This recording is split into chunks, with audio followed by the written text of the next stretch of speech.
Updating breaking news this evening, 2 National Guard members in critical condition after an ambush in Washington, D.C. A blast of cold weather arriving in Chicago. Snow could soon follow when it could arrive. And several groups are making Chicago proud as they spread cheer ahead of Thanksgiving.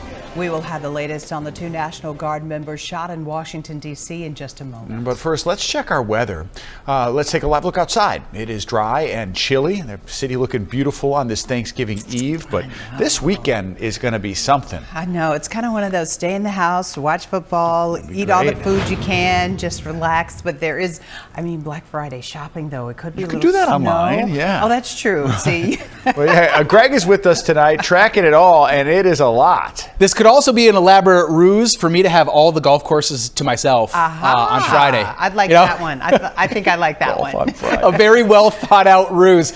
It's not. I wish it were. Upper teens to lower 20s are wind chills right now. And we're going to see wind speeds tonight and into early tomorrow morning between about 30 and 35 miles per hour still, even after capping out at about 60 miles per hour today. So the wind's not quite done with us. It's not going to be as vicious as it was late last night, early this morning. But we'll see some scattered snowflakes that'll last through about the 10 o'clock hour occasionally too. But flurries, nothing that's going to snow in the roads. Partly cloudy to mostly sunny skies for tomorrow. Expect, yes, sunshine. No warmth. High temps will be upper 20s to lower 30s, and it'll feel like it's in the single digits in the morning, and then wind chills that barely make it into the double digits for the afternoon.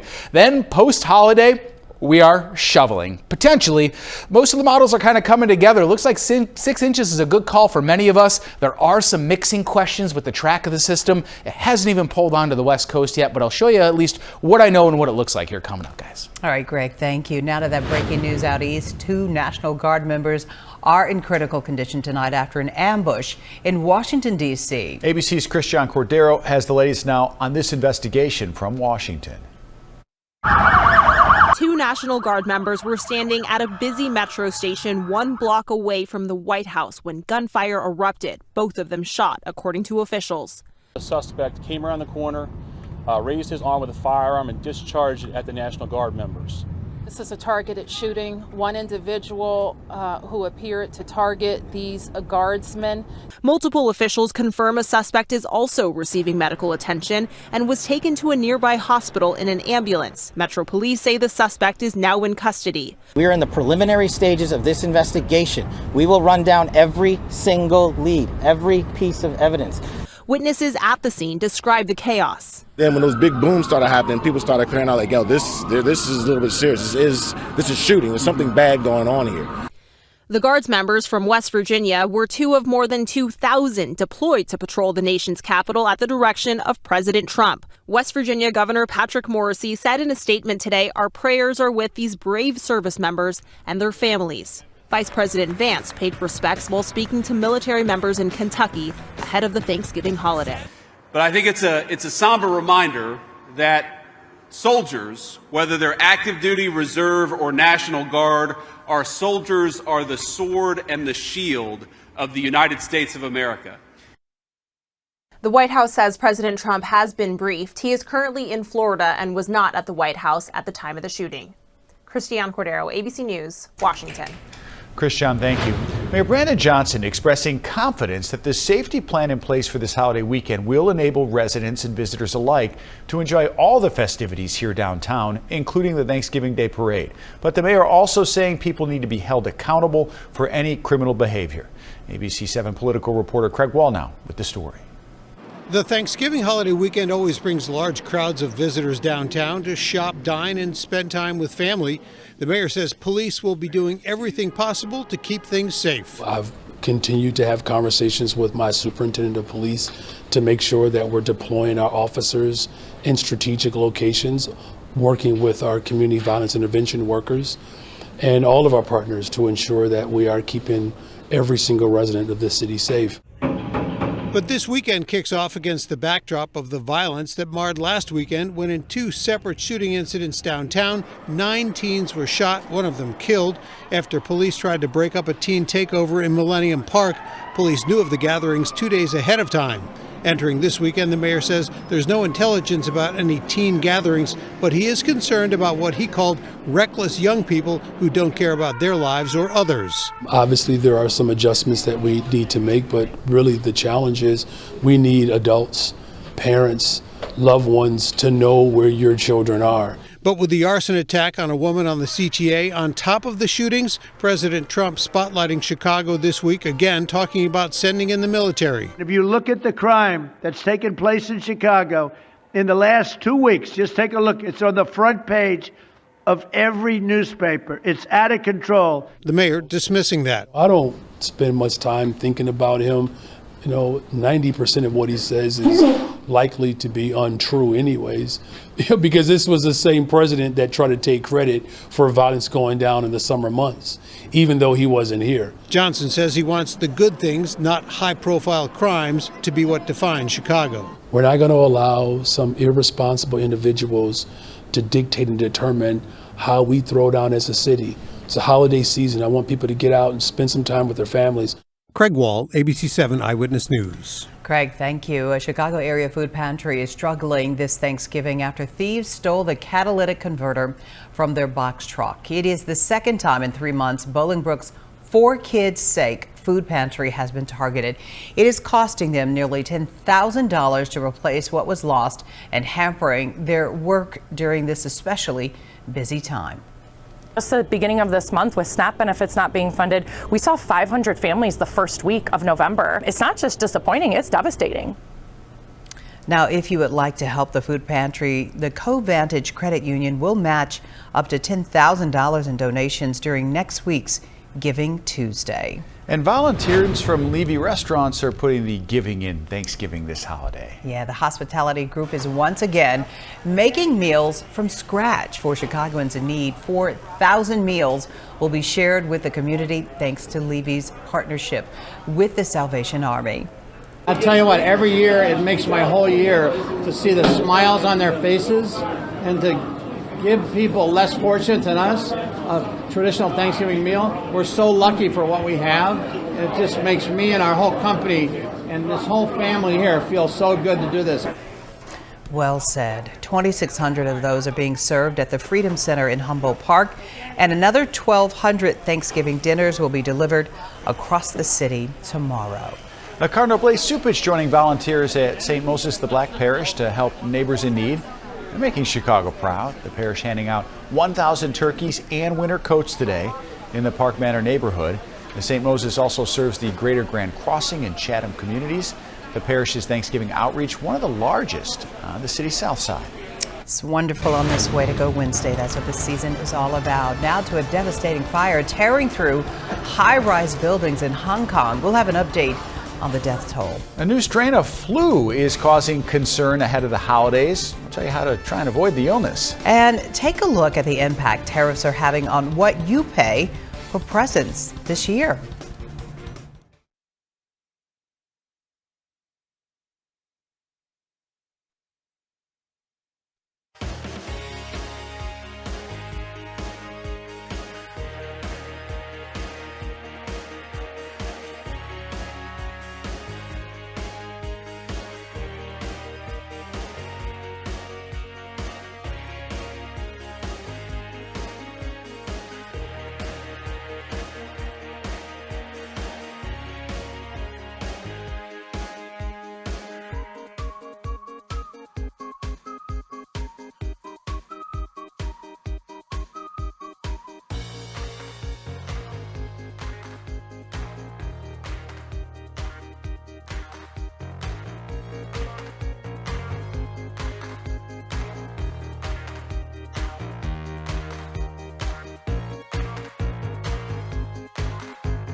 Take a look at these images. They are stunning. It is a high-rise overseas in Hong Kong. At least 36 people have been killed and nearly 280 people are missing after the city's deadliest fire in 30 years. Local reports say 3 men are in police custody on suspicion of manslaughter. Several buildings are burning. The raging fire is complicating rescue operations. Officials saying that the fire started on the external scaffolding of one of the buildings. The Georgia election interference case against President Trump and 18 others has been dismissed. The decision ends a nearly 5-year-long legal battle, and it began when the president was heard on a recording asking the Georgia Secretary of State to find nearly 12,000 votes. Today, the newly appointed prosecutor in this case said he would not pursue the charges. Fulton County District Attorney Fani Willis initially brought those charges, and she was eventually removed after revelations of a romantic relationship with the special prosecutor on this case. And there are concerns among shoppers this holiday season about the impact of tariffs on prices. ABC7's Leah Hope talked with a local toy shop owner who planned ahead to avoid the potential pain. Holiday shopping season is underway, and tariffs may impact pricing or options as you're shopping this season. We see how some retailers prepared. This could easily be mistaken for Santa's workshop, but it's a storage area for timeless toys. The Lincoln Square toy shop owner ordered a year in advance to avoid higher tariffs and offer customers pre-tariff pricing. We've had to squirrel away stuff everywhere. Luckily, we have a warehouse that's twice the size of our store, so we have a lot of space. I've stored a lot of things in my basement. My manager has stored things in her basement. Companies that have not been able to do that have kind of navigated in different ways, I would say. You're seeing a little bit less variety of products from some companies. Brian Thompson is a professor of economics at DePaul University. In order to kind of reduce their risk, retailers are adjusting their inventories again to the downside, because the more things they have on hand, you risk having it after the holidays. I have a 2-year-old as well, so I was buying everything about 2.5 years ago, and so trying to repeat buy, and it's $200 more for like a car seat. Mers Apothecary buys items from several countries around the world, and the owner shares they've already gotten notices about price increases for 2026. Right now is about as good as it's going to be for a while. So for this holiday season, you're probably okay, but I think that it's going to get challenging if this continues. One way to try and avoid higher prices due to tariffs: buy local. Raw Edge is a marketplace for local makers. Majority of stuff made locally, so prices is pretty affordable. Experts recommend shopping around for the best price if you're looking for something special. But be aware, you'll be in good company. In the Lincoln Square neighborhood, Leah Hope, ABC7 Eyewitness News. All right, Leah, thank you for that report. Viewers have been stepping up in their support of our Feed the Love campaign. Your donations directly helping our 3 area food banks put food on the table for thousands of families. These programs are so crucial. Here in Northern Illinois, look at this. 1 in 9 children faces food insecurity. It's a struggle that often intensifies when the school week ends. But the Northern Illinois Food Bank's Backpack program sends children home with critical meals and some peace of mind every weekend. Our Judy Sue. The final bell on Friday signals a fun weekend ahead for most students, but for some, it signals 72 hours without access to nutritious food. No child has to wonder where their next meal is coming from. That's where Northern Illinois Food Bank's Backpack program steps in, sending children home with 12 pounds of food every Friday, enough for 10 meals. And the idea is that a student can come home with their family and feed 3 other family members too. Good job. 5-year-old Leilani, who's nonverbal, attends Kenneth L. Hermanson Elementary School in Romeoville. It is one of 190 schools in Northern Illinois participating in this program. Once we get the backpack, it's so excited to see my daughter's face lit up because she thinks she got a birthday gift. Leilani's mother, Thelma, is currently between jobs and relies on food pantries, SNAP, and the Backpack program to put food on the table. They absolutely stretch. Most of our meals, when we create big wholesome meals, we'll have leftovers where we'll be like, okay, well, we have food for tomorrow as well. And every Friday, Hermanson social worker Mariah Lopez packs the food for the students. So just making sure that they have access to that food is definitely important so that their bellies are nice and full and that they're able to be happy, loving children. Lopez also makes sure the bags are giving out discreetly. They might feel ashamed to want to be able to ask for help. It's nothing to be ashamed of. We all have our hard times. When you're home and your stomach is growling, what you gonna do? You're not gonna look at your kid and like, hey, suck it up. You're not gonna do that. You're gonna try to figure out a way. And with this program, it helps you figure out a way. Judy Sue, ABC7 Eyewitness News. Judy, thank you. And so far, look at this. Your efforts in this year's Feed the Love initiative have helped raise more than $111,000 for local food pantries. But we are not done fighting hunger yet. The need continues to be so great right now. That is incredible. You can help Feed the Love and support programs like the backpacks for children and their families by scanning that QR code right there on the screen or going to our website at ABC7Chicago.com. And we say thank you. We're grateful and thank you in advance for what you've done already. Don't eat the turkey. How about adopting a turkey? To do How what some with? are, well, we're going to tell you, they're showing the birds some love this Thanksgiving. That's a big one, too. Okay, and a cold night here around Chicago, but we're still a few days away from seeing the snow as the city is all lit up. Yeah, it looks gorgeous. Greg Zutra is back. Might have some snow when you see us on the weekend. He has your accurate weather forecast on the other side of the break.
This is some scary video right here. Take a look. We just got this in from North Dakota. A state trooper there having to quickly get out of the way. A truck nearly hitting him. You see that? Whoa. Oh my goodness. This happened during a snowstorm on Monday. The video is from Hardwood Fire and Rescue's dash cam. The trooper and two firefighters were assisting drivers who had already slid off the roadway. Oh. My goodness. What's that truck driver doing? I know. Where was he going? What was he thinking? There's always one of my worries. People with, and I have a truck, people with four-wheel drive think they're like invincible. Look at that. Oh. And it doesn't matter how many wheels are spinning or grabbing the snow. You ain't stopping on the snow. You got to take it easy whenever these roads are slick. So lucky. Look at them just walking in that blizzard. That was crazy video out of there. And then it was Minnesota, I think, or earlier. Yeah, it was Minnesota. Yeah, they had some, snow already there. I saw the flakes were flying downtown in Chicago today. I thought, and it was, windy and cold. And was that grapple? That was grapple. Yeah. Oh, it was? It was. Well, I saw it too. Okay. It looks like snow, and I don't know anything about the difference. Was it snow down here? There was some snow, but yeah, there was ice pellets and grapple. Yeah, looks like little. I call them Dippin' Dots. Yes, Dippin' Dots. Yeah, they look like little white Grapple beads. Greg. Yeah. Grapple Greg reporting. Grapple Greg. I'm into that. I work with a guy named Doppler Dave in El Paso. Oh, I know Doppler Dave. Yeah, Doppler Dave Spielman. Well, There's maybe a few they of have them. one. I was going to say. Grapple Greg is not nearly as cool as Doppler That's Dave. pretty cool. Except in the summer, it wouldn't really work. Right, but so listen. Back to your truck point, because you have a truck. I had two F-150s. That's like what we have. Yeah. 4-wheel drive. You want to know what the best one was in the snow? My Saab. Those can handle well. Those things get the trucks get light in the rear if you don't have something back there, and all of a sudden your 4-wheel drive is like thrown out the window. Just slow down and move tires. over. Yes. Yeah, good tires is huge. Good tires is Winter vital. tires is huge. Really important. Right. Yep. Move over and slow just down. take your time. Yes. Just because everybody's going through something. Exactly, So, tranquille. we might be having to deal with that, with the return from all of the journeys for Thanksgiving, because Yeah. we've been talking about snow. Then you were saying maybe you could go golfing, but not really. I wish.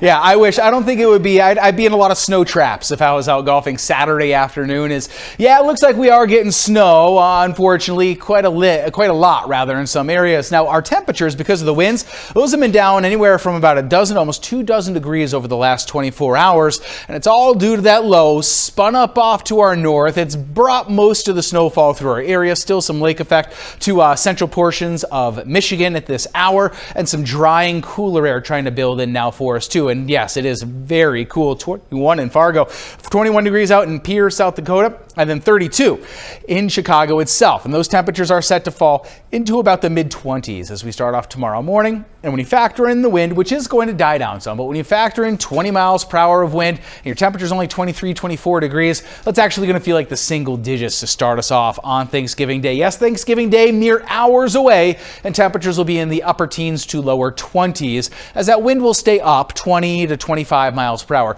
throughout the duration of that day. I'm going to jump back here because as we go into the travel, it's not getting to where you're going, it's getting back to Chicago, or perhaps even getting from Chicago to wherever the folks came in from town from. That may be an issue. On Saturday, we are not going to have a good flight situation on Saturday. I'm just going to tell you that like it is. Even if we see 2-3 inches of snow, even if we see 1 or 2 inches of snow, flights are still going to be impacted on Saturday. If we see at the airport, like I've got in the forecast, 4 to 7 inches of snow with upside for 7 plus possibly, depending on the track of this, the flights are not going to be in a good situation Saturday into Sunday. You will have travel impacts no matter how much we actually measure. Now, the question marks start arriving in this rain-snow mix line that's off to our south, but in some model runs, this is farther off to the north, and it starts mixing in late Saturday night, early Sunday morning, and that'll go ahead and cut down our snowfall totals. Additionally, I've been forecasting in the Midwest long enough to be very wary of this. It's the dry slot, the drier air that wraps around the back of the storm system and can cut off our snow. We can go from 2 inches an hour of snowfall, or even 1 inch plus an hour, to virtually no snow. It's the end of the event just because the dry slot moved in, so it is something that I'm keeping a close eye on. Right now, it looks like it really starts penetrating into the storm as it gets out of Indiana. So still watching that. That is something that can definitely change and affect our totals. Latest model runs, drum roll, 9.5 inches in the Euro. I saw that thing at about 11 3/4 inches earlier today, so these numbers are still varying wildly, but what they have been saying is consistently between 4 to 7 inches across the middle of the viewing area. So that's where I want to start us off with the mixing possible. So if you mix, you're going to be closer to 4. If you don't mix so much, you're going to be closer to 7 inches in Chicago. That's why I've got that range out there. So keep that in mind. If you see any mixing, we're going to go on the lower end of things. And then the high side here for 7 inches plus, wouldn't even be surprised by us seeing a couple of totals that are up around a foot off to the north and west of Chicago, but you're heading into portions of Kane County and also DeKalb County at that point. So yeah, AccuWeather alert out for Saturday, obviously. And then with a fresh, cold snowpack, we will be in the single digits early on Monday to start off the month of December on a very December note. That's cold. Yeah. Thank you, Greg. All right. Well, as Thanksgiving arrives tomorrow, there are some concerns about spreading illnesses to loved ones. RSV activity is increasing with more emergency department visits for young children in the South. Flu activity is low across the country, but it is increasing. And a new strain of the flu has been circulating. ABC7's John Garcia spoke to doctors about how to protect yourself. Many people have already gotten their flu shots, but some doctors are concerned about a new variant of the flu called subclade K, which is resistant to the vaccine, just ahead of the time when many people will be getting together for holiday gatherings. Families gather for the big Thanksgiving feast, sharing a meal, conversation, and possibly airborne germs that could help spread the flu virus more rapidly. Last year's flu season was especially harsh, and some experts are predicting it could be the same or worse this season. And last year, just after Thanksgiving, we went from seeing no patients to everyone and their grandma had the flu. This year, the subclade K strain of the flu has already caused severe outbreaks in other countries, including Canada, the UK, and Japan, where it was declared an epidemic. Doctors say other countries are generally a good predictor of what we can expect in this country, and it's not pleasant. The flu feels like, a car hit you, you have high fevers, your body hurts. But in specific people, especially the very young, the very old, those who are immunocompromised or have other chronic medical conditions, it can make you very, very sick. It can lead to hospitalizations or ICU. Doctors say young children and older adults are especially at risk. And while doctors say the flu vaccine in this country can help protect against more severe symptoms, only about 1 in 5 people in Chicago have been vaccinated. It does offer some protection, especially to the people who are higher risk. So kids under 6 months and adults over 65 years old and people with cancer or organ transplants. Trying to wear masks. Masks are very, very helpful in protecting against so many of these viruses, but also can help protect against spreading it. Hand washing, I think we always underestimate the importance of that. It's too soon to predict the severity of the flu season here, but some experts say it will be even more difficult to predict because the CDC was unable to collect data during the 44-day-long government shutdown. In Elmhurst, John Garcia, ABC7 Eyewitness News. John, thanks. Ahead, finding Turkey Day alternatives. Turkey is just like cats and dogs and other animals, have feelings, and we think they should be treated with kindness. Aw, the growing push to save turkeys and replace them as the Thanksgiving dinner centerpiece. Plus, building a dancing dynasty. Hear from the newest winner of the Mirrorball Trophy. They're not dancers. It's not that. No, yeah. They're not dancers, but that's okay. We'll show them to you on the other side of the break.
Robert and Whitney!